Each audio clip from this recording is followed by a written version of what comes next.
I'm Aaron Plessinger, and I choose Ogio. I'm Christian Craig, and I choose Ogio. I'm Malcolm Stewart, and I choose Ogio. My name's Julian Beaumaire, and I choose Ogio. I'm Jiren Ferrangis. I'm Nate Thrasher. Josh Mode. I'm Max Mullen. RJ Hampshire. I'm Colt Nichols. I'm Levi Kitchen. I'm Jordan Smith. I'm Hayden Deegan, and I choose Ogio. I'm Hunter Lawrence. My name's Jet Lawrence, and I choose Ogio. Yeah, welcome to the Weege Show. Yeah, welcome to the Weege Show. We're commuting to work today at the EICMA trade show. This is actually 2 days for media only. Massive crowd here. I think there's 8 different buildings and then the outdoor thing I mentioned yesterday, so 9 different areas to go. And this is just press, just press. This show is actually open for the public to come look at the motorcycles in a couple of days, and I've been told don't even try to come here over the weekend when that is happening, because it is out of control how many people come here. Like 200,000 people come through here. Again, I cannot overstate how important motorcycling is in Europe. So I'm gonna give you a brief idea of what this show is all about. Why are there trade shows? Well, the media days are obviously to get the word out, and then behind the scenes you have a lot of business people who are trying to make deals. You're gonna see so many different bike brands, helmet brands, gear brands here, and the hope is that distributors say, that's a cool product, I wanna sell it in my shop, or I know shops that can sell it, I can get it in there to whatever country it might be. The distribution dealership network, I think we think of ourselves as motorcycle enthusiasts, right? And we just see a bike or gear or a helmet that we want to buy, and you just go to the shop and buy it. You don't really think of that in-between part of who actually got that there, and then the dealership itself getting the thing on the shelves. That's what these trade shows are all about, to swing those deals. So we will see the traditional brands here, the traditional both motorcycle and gear brands, but then you see the others that are trying to make some headway. So it's a perfect example here. I'm going to assume these are some Chinese brands. There's a lot of those, and these are very similar. These quads, they look like 80% of what some other brand of quad is. This is the Mammoth 300. This is the Mega Anger. That's the Angry. And the smallest is the Furious, which sometimes does happen. These quads are so small. Like, look how small this quad is. It's like the seat the size of my hand. I don't know who rides that, a 4-year-old? But sometimes 4-year-olds do get furious if they're hangry. They should just call one hangry. This is the Fang Power Max 1000. These look a lot like Can-Ams to me, but not quite. This is another one, AGP. This is another knockoff-ish. These ones actually look a more original. I mean, some of that plastic looks like an old KTM or Gas, but that frame is a little bit different. And then come over here, Talaria. I gotta say, first of all, I'm not gonna say anything about the model there, because I think those jokes went away in the 90s. Could run the constant when the model's sitting with the motorcycle. Do you come with the bike? Ha ha ha. There's an old joke on The Simpsons about that, where she just repeats the same laugh to the same joke over and over to 800 consecutive guys who make the same joke. We're not gonna talk about the models here anymore. We'll talk about these models, the actual bikes. Now you're seeing so many of these. These are electric bikes, but I feel like they're that morphing between a mountain bike and a motorcycle with electric power. We all know it's going to become one at some point. I don't know if it'll look more like a dirt bike or more like a mountain bike when it's all said and done. But look at this one. I gotta say, there's some appeal to this type of vehicle right here. I mean, that's got real suspension, real tires, real brakes, real ergonomics, but you know what would be silent? And just imagine the type of riding you could do. You could build a cool backyard track. Yeah, what's up? You could build a cool backyard track for this bike. You could ride it on trails that are closer to towns. You know what he's saying? Do you come with the bike? I think there's real appeal to that type. Now, not that brand necessarily, because they're probably, again, only 80% the same or as good as the leading edge technology from the traditional manufacturers we know. But you come to trade shows like this to kind of see where the market is headed. And there's no doubt there's still a lot of electric here, although I think we know it's maybe not quite what everyone thought it would be by the year 2025, 2026, but it's there. And then just because we're in Europe, you're gonna see a ton of scooters. These are bikes you'll never see sold in the United States. So this is just a taste. See, this is adventure bike gear, bags, jackets, things like that. This is just a taste of what you see at this type of show. BRB. Do you come with the bike? Oh, you. Yeah, and we're back. Please excuse the time-space continuum on this show. It is 7 o'clock here. It's like I don't even know, morning time in California, and at this very moment, Jorge Prado, Eli Tomac, Aaron Plessinger are hitting the track at the Red Bull KTM team launch out in California. So I'll get back to the regularly scheduled coverage of the EICMA show in a moment, but let's talk about those three. Julien Beaumer back in the team, but he's not riding right now, still out with that brutal injury from SMX playoff round 1 in Charlotte.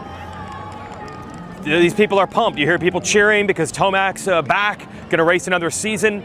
You might have remembered me asking Tomac in the press conference at Anaheim 1 when he said, hey, this is supposed to be your last season, but what if it goes well? Would you be back? And he said, depends on how I feel. If I get a couple W's, I'm coming back. He did. Yamaha didn't have room. They already expected him to retire multiple times. They've put the budget into Cooper Webb, who's obviously earned it, and Hayden Deegan, who's obviously earned it, moving up to the 450 class. It's not fair for Eli to race at a discount. KTM just happened to need someone because Chase Sexton's gone, and suddenly we have Eli Tomac on a KTM, a Red Bull helmet. Not going to work with Alden Baker as far as I know, but still, that overall combination is just shocking to see Eli Tomac in orange.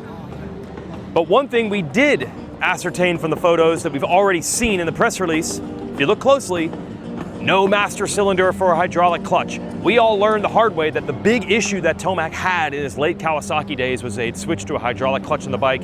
He does not like it. Yamaha kept the cable clutch on the YZ450F through the whole Tomac experience.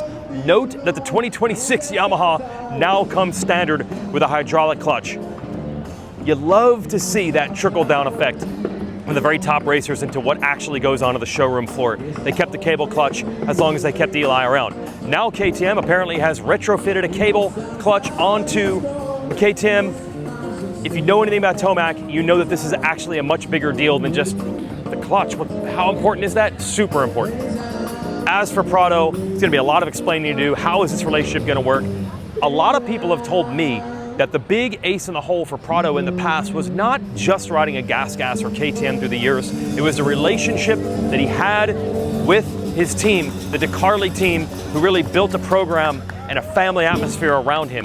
This is back on a KTM, but it's not a works KTM, and it's not that team. So I don't think it's as simple as plug and play, but certainly Prado has the talent, and he's back on a bike that he's familiar enough with. This could work. Plessinger just hoping he's okay health-wise. We'll hear more from those guys in Cudby's video, but at least I didn't save the big news for the end. One other thing I gotta do is shout out Ogio. This bag right here, this backpack, I've been carrying with me. I got this in 2019 when I went to the AusX Open in Australia. I've taken it with me to every race, and also it goes with me everywhere I go. When I'm picking the kids up at a sports practice, you know I'm working 24/7. I got a laptop with me at all times. This bag, let's see, that's 6 seasons worth of racing. 2020, 2021, 22, 23, 24, 25. 6 seasons of racing, every race, all the zippers work. Nothing is broken on this backpack. Unbelievable. So Ogio Powersports, I can't possibly endorse enough how good their stuff is. Of course, their luggage as well. And my luggage actually showed up, the one that got stuck in the plane from New York. So I got different clothes on tomorrow. Anyway, I'm gonna meet my wife for dinner. Let's go back to the EICMA show. We'll see how it turns out for the KTM boys. Okay, and now for a brand you're more familiar with. This is the Honda display, which is gigantic. The big news this morning, it's a world debut of this prototype bike. This is a 3-cylinder V3 with an electronic turbo in between the cylinder banks. Honda has a bit of a reputation for the odd cylinder V configuration. They had a V5 for a long time. That had a lot of success. It's a V3 900cc that they say with that turbo is the equivalent of a 1200 power-wise, but the engine is obviously going to be lighter and more compact because it's only 900. It's a prototype. It is a concept. Some people have told me this bike will be available even in the US eventually or soon, depending on who you talk to.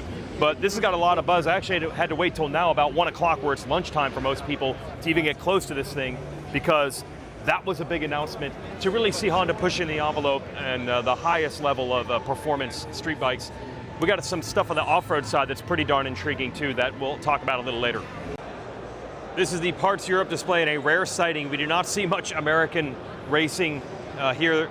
There's not even a model of a Jet Lawrence bike here as far as we could tell, but Cole Davies getting the nod. Cole Davies getting the nod. See, when you come here, they want to give away Antonio Caroli gear. You go to the Honda display, they've got Tim Geiser bikes. Even though he's leaving Honda, his bike is there on display.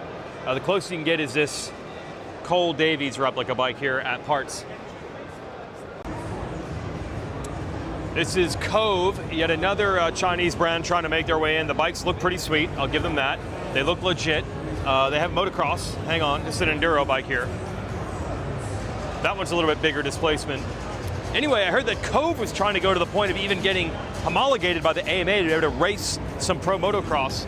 Yeah, there we go, there's 250F, Cove.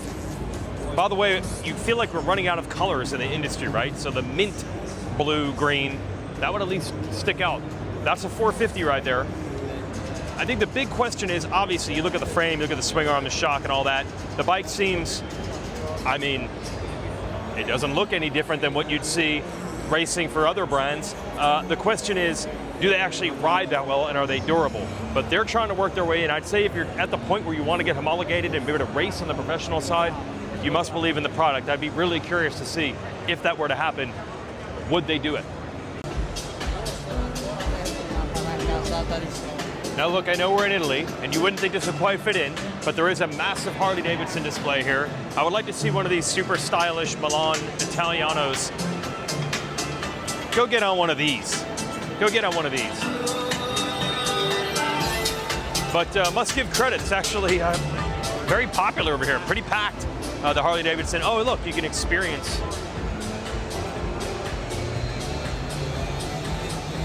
Going king of the baggers there. Anyway, the Harley display is big and pretty cool.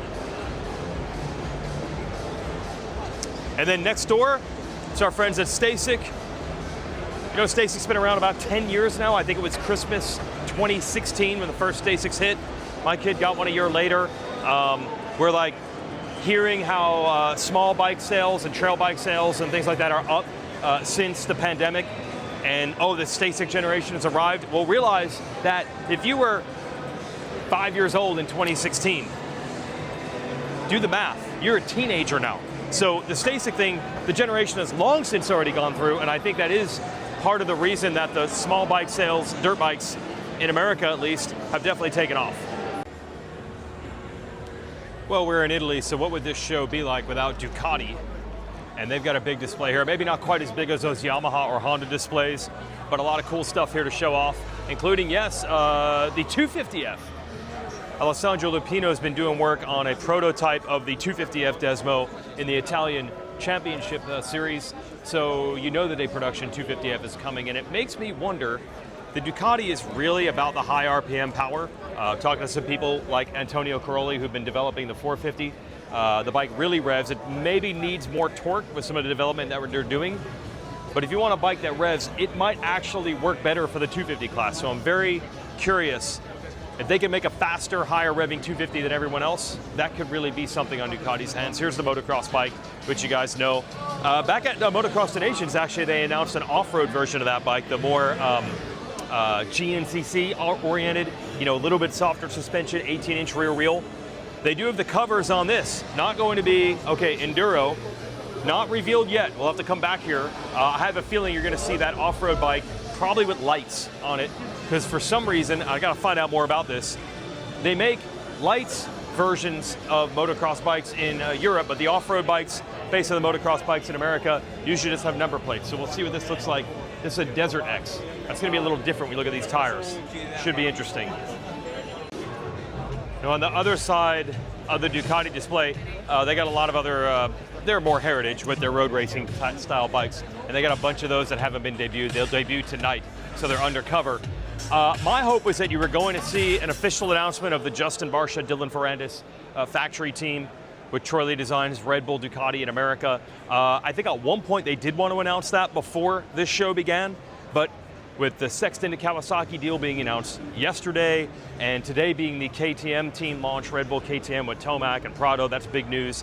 So I believe the Ducati intro for the American team was shifted to November 10th, which is good because it's going to get drowned out in a sea of news about Tomac and Sexton and Prado switching teams. So you'll see officially the Ferrandis Barcia announcement coming later. This is Royal Enfield bikes, by the way. But from what I've heard, the fact that the TLD Ducati team is working with Factory Connection helps massively as far as speeding up the development Factory Connection, Ziggy, and all the guys over there. A lot of the people who are behind the old Geico Honda team are involved now with this TLD Ducati team, and I think that's speeding up the process of getting a bike ready for Supercross. Cole Seeley even doing a couple of testing laps, I heard, just to try to get the bike in a place where now Barsha and Ferrandis can take it and try to be ready for Anaheim. And I was hoping to talk long enough to make it over here to Triumph, new to us really on the motocross space, but obviously they've been around forever, like literally 100 years on the street side. See, again, they put the lights on the motocross / off-road bikes in Europe, where we don't see that in America. There's the MX2 bike. And see, yeah, actually they do sell these in America. They're not street legal in America, but they do have the lights and the tail light. So this is the Enduro range for Triumph right here. I gotta give credit, pretty good amount of Triumph love here at EICMA on the dirt bike side. Look, even my guy RC, the RC Edition 450. Whoop.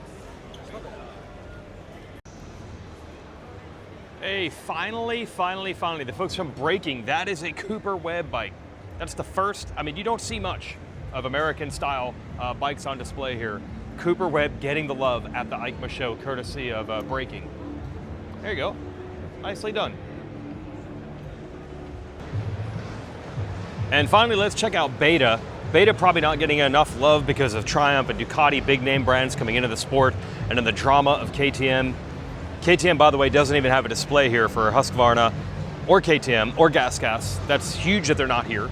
But to be honest, I think with KTM, they're actually literally, as we speak, on the verge of now being run by Bajaj, which is the, if I'm pronouncing that right, the company from India, which always had a very large ownership stake and is now taking a larger one.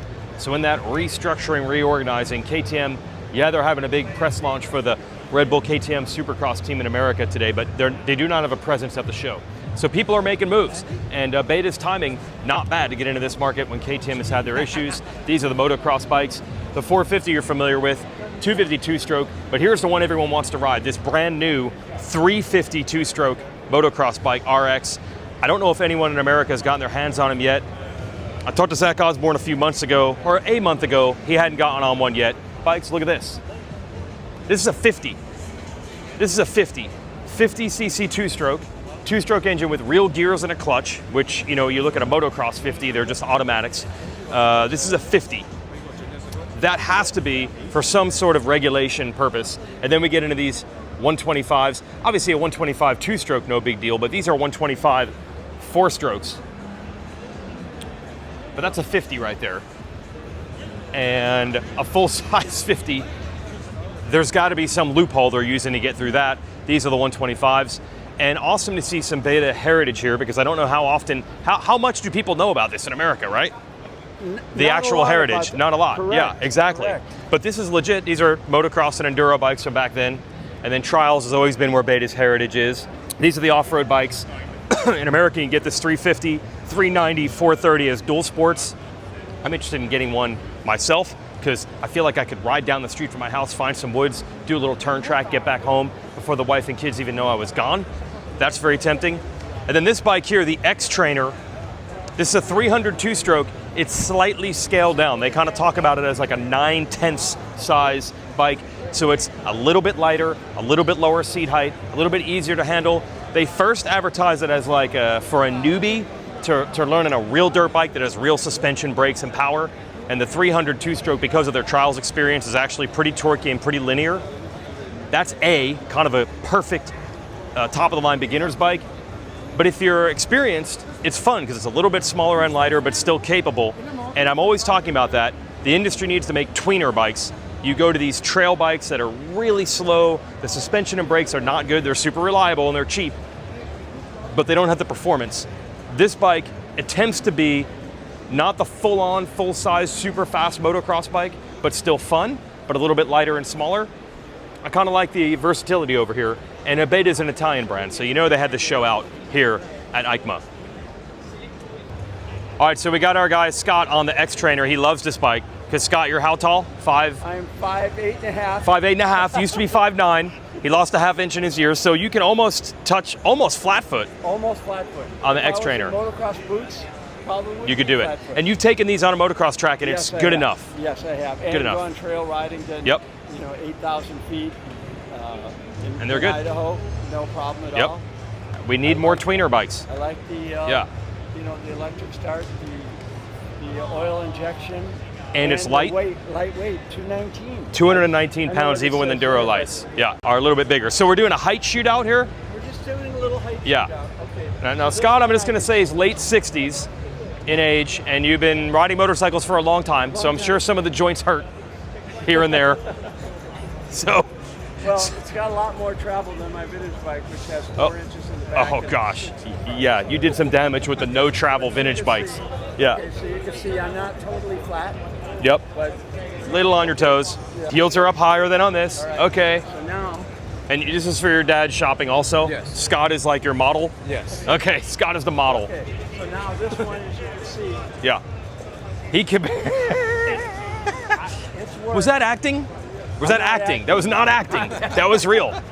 Okay. Okay. So Now you're like almost. Now you're Italian stiletto high heel height in Milan. Yes. Something like that. Okay, we're back. It's dark. This is an amazing castle that's like 1,000 years old, and this entire group of motorcyclists decided to show up, maybe for EICMA, or maybe this is a normal night, and they're taking photos and videos of this group in front of this fountain. Ciao, arrivederci. Okay, now I got information. All right, So, yeah. what's happening here? So this is the silent ride. Yeah. We've got Can-Am, we've got Live Wire, we've got Zeros, a few Vespers, All electric? all electric. Okay. And we're just riding around LA. Sorry, not LA. What are we talking about? Yeah, Milan. right, better- I've just come better from than LA. I'm a It bit is. jet lagged. I'm a It bit is. jet lagged. Yeah. But anyway, we're just riding around, having a great time, seeing the sights, and making people sit up and notice that motorcycles are electric too. It is getting attention. Look at this. Well done. And where are you from, by the way? I'm a Brit now living in Los Angeles. Oh, that's why you said LA. Yeah, sorry. Milan's pretty nice. All right, ciao.